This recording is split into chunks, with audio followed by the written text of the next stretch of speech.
Napanatili ng 114 na mga barangay sa Region 12 ang kanilang drug-cleared free status. Ayon kay PDEA 12 spokesperson Kat Abad, pinakamarami na 31 sa mga barangay na ito ay nasa Malungon, 30 sa Glan, 18 sa Kiamba at 9 sa Malapatan sa Langani Province.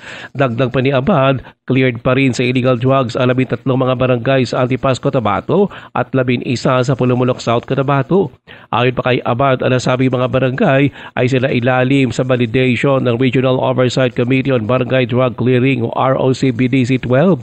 Ang nasabing komitiba ay binubuo ng mga kinatawan mula sa Regional Office 12 ng DILG, PNP, DOH at mga applicant LGU representatives. Pinuri naman ni Abad ang nasabing mga LGU at stakeholders dahil sa pagsusumikap na patuloy na maisulong ang drug-free na komunidad.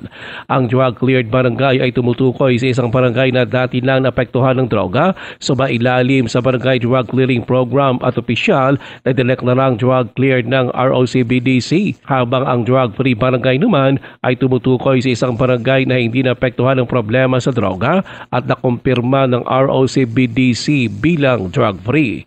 Ruel Osano, NDBC, Bida Balita.